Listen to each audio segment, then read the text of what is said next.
Meditando la Biblia en un año, con el pastor Alex Figueroa.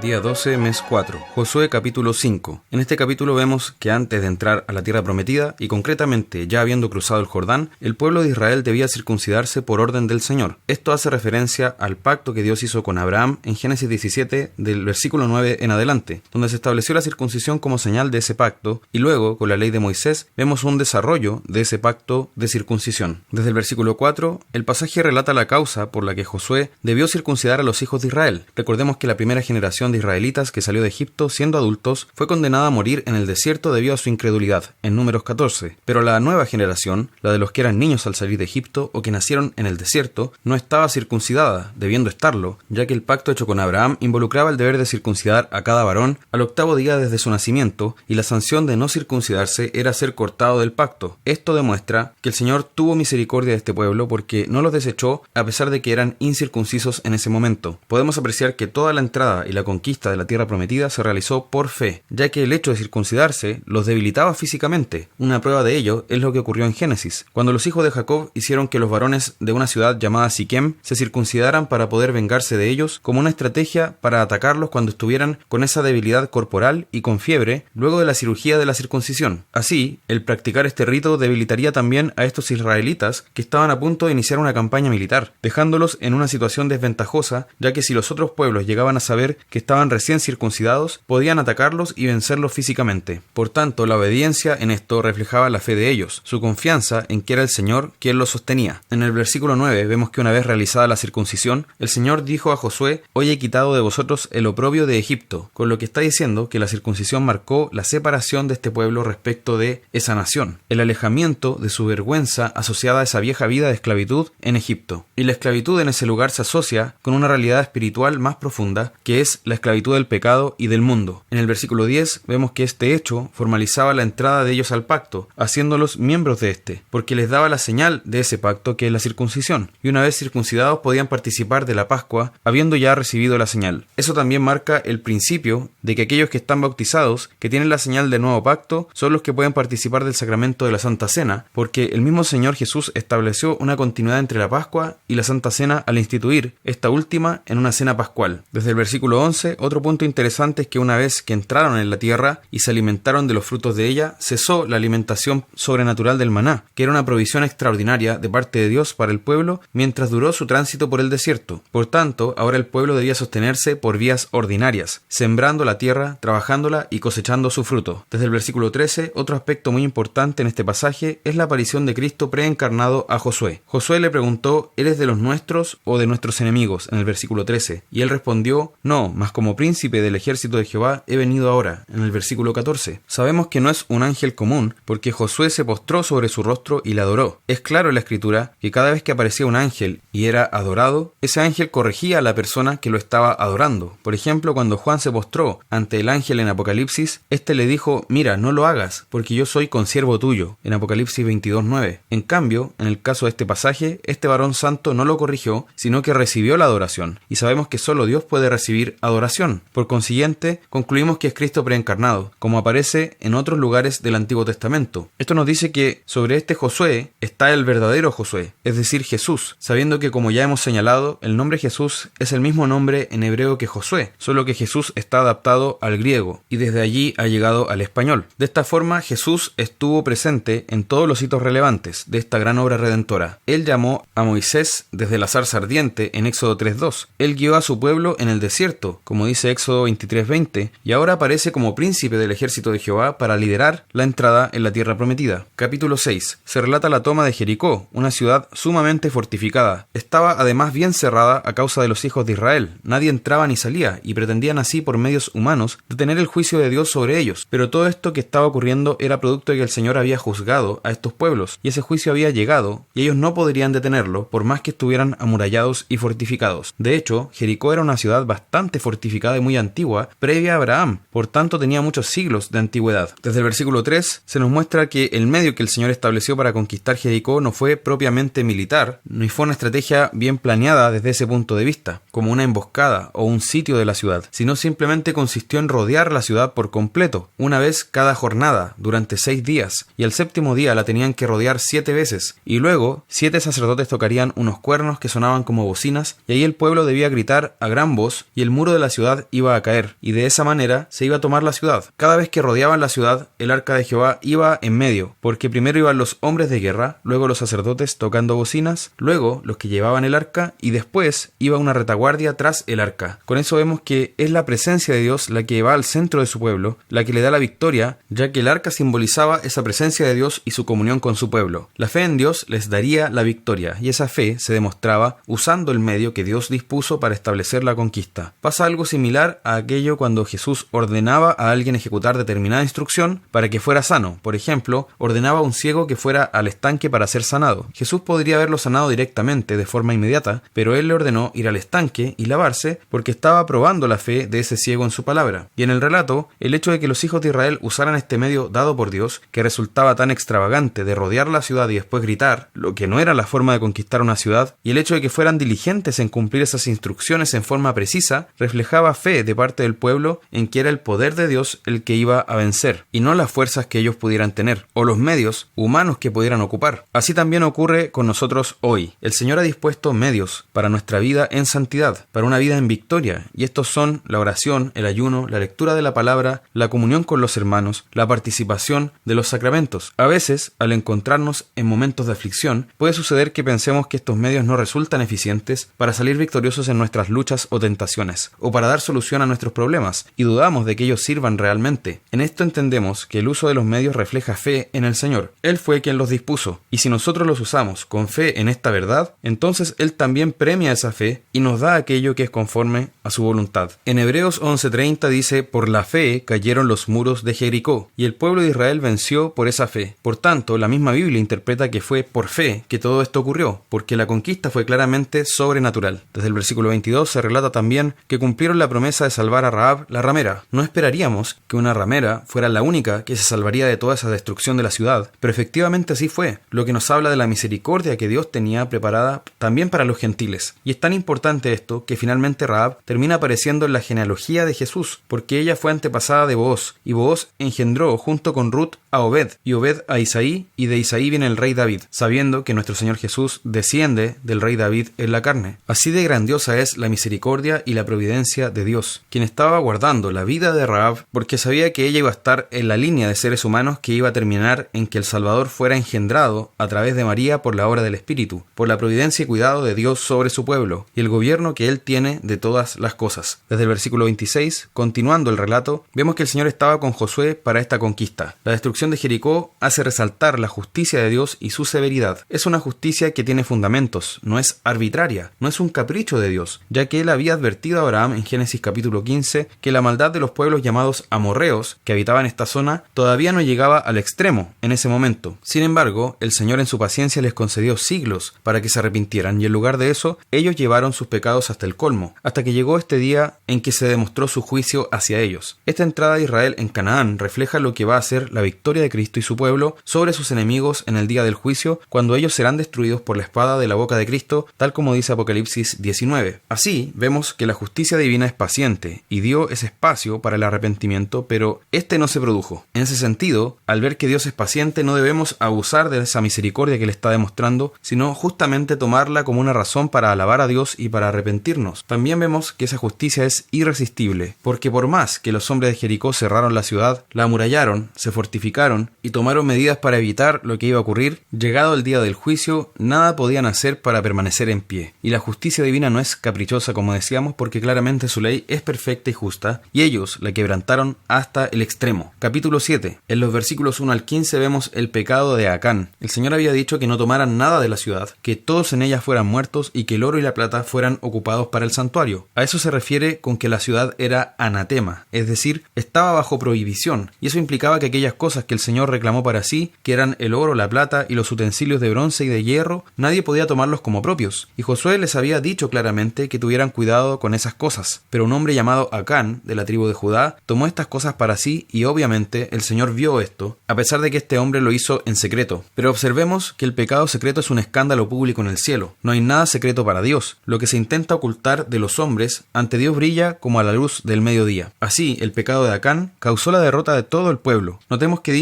en el versículo 1, la ira de Jehová se encendió contra los hijos de Israel. Y después, cuando habla Jehová en el versículo 11, dijo, Israel ha pecado, a pesar de que era Acán el único que había desobedecido. Pero él lo imputó a todo el pueblo. Israel ha pecado. Esto demuestra que en última instancia nadie peca solo, sino que las personas al pecar arrastran a todo el cuerpo con ellas en su caída. Cuando nosotros estamos solos en nuestra casa o en nuestro trabajo y pensamos que nadie nos ve o que lo que hacemos solo nos afecta a nosotros, en realidad debemos pensar que esto afecta a todos nuestros hermanos, a todo el cuerpo de Cristo y en especial a la congregación de la cual participamos. Y cuando estamos viviendo vidas de pecado, en hipocresía, pretendiendo ocultar ese pecado y participamos de esta manera en las reuniones públicas y en medio de los cultos, lo que hacemos es perjudicar a toda la iglesia. Ese principio queda claro aquí. Nadie peca solo, nadie peca completamente en secreto, porque eso lo sabe el Señor y Él se enoja con estas cosas y manifiesta su ira. Notemos que dice que mientras no sacaran a esa persona de medio de ellos, el Señor no estaría más con este pueblo. En los versículos 2 y 13 lo dice así, ni estaré más con vosotros, si no destruyereis el anatema de en medio de vosotros. Levántate, santifica al pueblo y di, santificaos para mañana, porque Jehová el Dios de Israel dice así, anatema hay en medio de ti, Israel. Esto refleja también la realidad y la necesidad de la disciplina eclesiástica. Ella tiene por finalidad mantener la santidad del cuerpo de Cristo, y a quien caiga en esta misma hipótesis de estar en pecado y de haber quebrantado la palabra del Señor de esta manera, sin arrepentimiento, lo que se debe hacer es aplicar la excomunión a esa persona según lo ordena la Escritura. Salmo 81. En los versículos 1 al 4, Asaf invita a la congregación a cantar con gozo, a aclamar con júbilo al Señor porque Él es bueno. Notemos que además es un mandato establecido por el Señor, el alabar su nombre en medio de su pueblo, de la forma que Él lo instituyó. Pero esto no se opone al gozo, como muchos piensan, sino que ambas cosas deben ir de la mano, el mandamiento y la obediencia alegre. En los versículos 5 al 7, esta celebración la estableció el Señor para que recordaran que Él los salvó de la esclavitud en Egipto. Así también cada domingo, llamado también Día del Señor, recordamos en el nuevo pacto la salvación que recibimos en Jesús. En los versículos 8 al 10, el Señor llama al pueblo a escuchar su amonestación contra la idolatría, porque Él es su Salvador y Libertador, quien también lo sostiene con su provisión. Así también nosotros debemos vivir para el Señor, pues Él nos ha rescatado de la condenación por medio de la obra de Cristo y nos sostiene con su Espíritu para que andemos en sus caminos. En los versículos 11 y 12, sin embargo, este pueblo desoyó este llamado. El Señor los invitó al arrepentimiento y constantemente los llamó a la restauración, pero el pueblo fue duro de cerviz y como fueron rebeldes, el Señor los entregó a la dureza de su corazón. Esta es la peor situación en la que podemos encontrarnos, que el Señor nos abandone a nuestros propios deseos y caminos torcidos. Debemos rogar al Señor que nunca estemos en una situación tal que nuestro corazón se endurezca, porque hay un punto en que el Señor nos deja con el corazón endurecido y llegar a eso es realmente una miseria para nosotros. Significa verdadera destrucción y en ningún caso podemos estar tranquilos si llegamos a ese estado espiritual. Entonces debemos rogar al Señor que siempre nos dé un corazón dócil a su palabra. En los versículos 13 al 16, el Señor promete su comunión, su bien y sus delicias a quienes le temen y son sensibles y dispuestos a su voz. Que esta preciosa invitación nos motive a ser prontos a acudir al Señor y a tener corazones fieles y sujetos a su palabra. Proverbios capítulo 13. En el versículo 1 nos habla de la importancia de escuchar las reprensiones. Debemos estar atentos a si nuestros hijos son reacios a escuchar la reprensión o el consejo, si muestran rebelión, si constantemente quieren seguir sus propias ideas, aunque les vaya mal en eso, porque si no detenemos esa situación, si no los reprendemos, podemos estar criando a una persona para la necedad y la destrucción. Obviamente también debemos analizar si nosotros mismos somos personas que aceptamos el consejo, si recibimos la reprensión de buena manera o nos enojamos en nuestro orgullo. Debemos tener un corazón dispuesto a ser reprendidos y exhortados, conscientes de que otros podrían ver en nosotros cosas que nosotros mismos no podemos ver, ya que el engaño del pecado muchas veces ciega nuestro corazón. Los hermanos que nos rodean son medios que el Señor dejó para santificarnos, para ayudarnos a crecer y madurar en la fe. Seamos sabios, acogiendo de buena gana las exhortaciones, reprensiones y consejos que nos den desde la Escritura. Lucas capítulo 15. Tenemos 3 parábolas que deben ser entendidas como un todo, ya que a través de ellas el Señor está hablando sobre lo mismo finalmente, que es acerca de la salvación y la misericordia que Él tiene hacia los pecadores, y está respondiendo así a los fariseos y escribas que lo criticaban porque recibía a los pecadores y comía con ellos. En los versículos 1 al 7 tenemos la parábola de la oveja perdida, que ilustra cómo Él va a buscar al pecador que está perdido hasta que lo encuentra y lo trae. En el versículo versículo 5 dice: la pone sobre sus hombros gozoso, como un pastor que encuentra a su oveja perdida y la trae de vuelta y celebra con sus amigos. Jesús asegura en el versículo 7 que hay gozo en el cielo por un pecador que se arrepiente, pero no lo hay por uno que se cree justo y que no necesita arrepentimiento. Los fariseos y escribas pensaban que ellos eran justos y que no necesitaban arrepentirse, pero claramente sí lo necesitaban, al igual que los publicanos y pecadores a los que ellos criticaban. Es importante destacar el hecho de que hay gozo en el cielo, y eso debe darnos una gran visión de lo que es la salvación, un acto sobrenatural, milagroso. Cada conversión es un acto en el que Dios pasa a una persona desde las tinieblas de la muerte a la luz de la vida en el reino de Cristo. En los versículos 8 al 10 también comparó esta situación con una mujer que perdió una moneda llamada dracma, que equivalía al salario de 10 días, un tercio del salario de un mes. Cuando la encontró, se reunió con sus amigas y vecinas y les dijo: gozaos conmigo, en el versículo 9. Así también explica que hay gozo delante de los ángeles de Dios por un pecador que se arrepiente. Vemos esa preciosa imagen del cielo celebrando el arrepentimiento de un pecador. Así el Señor asevera a los líderes religiosos que el hecho de que los publicanos y pecadores lo escucharan y quisieran venir a Él y arrepentirse era algo que ellos debían celebrar con gozo, en vez de motivar esas críticas hacia Él por compartir con ellos. Esto significa que ellos no estaban anhelando la salvación de estas personas, sino que simplemente estaban exaltándose como si fueran superiores a los demás y justos en sí mismos. Y esa es una de las actitudes que vemos en los fariseos marcadamente y que los llevó de hecho a crucificar a Cristo. Y es que ellos nunca reconocieron su necesidad de salvación, sino que siempre creyeron ser justos en sus propios méritos. Por último, desde el versículo 11 tenemos la conocida parábola del hijo pródigo, que también podría llamarse más propiamente la parábola de los dos hijos, porque lo que hizo Jesús acá es contrastar a dos grupos: aquellos que vienen a Él para salvación versus quienes se niegan a venir porque se creen justos, siendo estos los escribas y fariseos. Y cada grupo está representado por uno de los dos hijos. Así este pasaje nos habla sobre un hijo que cometió una gran insolencia, porque pidió a su padre en vida que repartiera los bienes de la herencia, y eso fue como si deseara su muerte. En otras palabras, estaba considerando al padre como una simple masa de bienes que debían ser repartidos, y era como si hubiese deseado que su padre muriera en ese momento para poder recibir su herencia enseguida. Una vez que lo recibió, dice el versículo 13, desperdició sus bienes viviendo perdidamente, lo malgastó todo, y lo único que le quedó fue trabajar para un hacendado alimentando a los cerdos. Llegó a caer tan bajo que deseó la comida de esos animales, pero nadie se la daba. Recordemos que los cerdos eran animales inmundos para los judíos, lo que nos retrata la muy desastrosa situación de este hijo. Y justamente la palabra pródigo significa en este caso que malgasta, una persona que dilapida sus bienes. Sin embargo, en el versículo 17 dice volviendo en sí. Eso es sumamente relevante porque esta es la convicción de pecado. Él se dio cuenta de su perversión y de que los jornaleros en la casa de su padre estaban mejor que él, quien era hijo. Es decir, se percató de todo lo que se perdió, de la bendición que podría haber disfrutado y que no tenía debido a que se apartó de su padre. Desde el versículo 18 dice que levantándose fue a su padre, y ahí tenemos el fruto de arrepentimiento, que es adoptar acciones concretas al arrepentirse para resarcir el pecado y enmendar lo que se ha hecho mal. Estos son elementos esenciales en un verdadero arrepentimiento, tanto la convicción de pecado como el fruto de arrepentimiento, las medidas concretas para resarcir lo que se ha hecho mal. Vemos que el padre, aun cuando estaba lejos, lo vio y fue movido a misericordia, y eso nos dice que Dios, incluso a la primera disposición de arrepentimiento, nos recibe y nos muestra compasión. Dice que corrió y se echó sobre su cuello, y el hecho de correr implicaba que se dejaban a la vista sus piernas, lo que era vergonzoso para los judíos, pero el padre incluso se humilló y corrió hacia el hijo y se echó a su cuello y lo besó inmediatamente. El hijo confesó su pecado al padre, y en esto tenemos otro elemento fundamental del arrepentimiento, que es la confesión. Dice el versículo 21 que este hijo reconoció diciendo: Padre, he pecado contra el cielo y contra ti, y ya no soy digno de ser llamado tu hijo. El arrepentimiento implica confesar lo que uno ha hecho mal, sin excusas, sin explicaciones. No se debe arruinar una confesión de pecado con justificaciones, porque eso puede reflejar que no hay verdadero arrepentimiento. Simplemente se debe declarar que se ha hecho mal y además reconocer contra quién se ha pecado, primero contra el cielo y luego contra la persona afectada. Y es así porque siempre que pecamos, atentamos primeramente contra el Señor. Desde el versículo 22, el Padre restauró a su Hijo. El Señor, cuando nos arrepentimos, nos restaura, nos restituye. El Padre le puso un anillo e hizo matar a un becerro gordo para hacer fiesta. Es decir, el Señor nos vuelve a la comunión, nos vuelve a la presencia gozosa, favorable de Él hacia nosotros. Y le llamó Hijo, lo que es relevante, pues este pecador quería volver incluso como siervo, como el último de los jornaleros de su padre. Pero su padre le llamó mi hijo, nuevamente. Sin embargo, el hijo mayor, al ver esto, reaccionó con envidia y celos, rechazando entrar en la fiesta, como vemos en el versículo 28. Y eso fue lo que pasó finalmente con los fariseos y con los escribas. El padre, representando al Señor, rogaba al hijo mayor que entrase. Jesús incluso los exhortó y los amonestó para que entraran también, pero ellos se negaron a hacerlo por el sentido de justicia propia que tenían, siendo que su justicia en realidad no existía, sino que eran pecadores tal como los otros. Por tanto, debemos ser convencidos de pecado, confesar nuestra maldad y tomar medidas serias para nuestro arrepentimiento, y solo así podemos ser restaurados, solo así podemos ser perdonados realmente por el Señor, lo que implica necesariamente ir a Cristo para obtener perdón por medio de la fe en Él. Además, tengamos cuidado con enojarnos por la salvación de otros, con creernos mejores que los demás, como si mereciéramos la salvación, y más bien deseemos que sean salvos y que vengan a Cristo para ser alumbrados y recibir vida.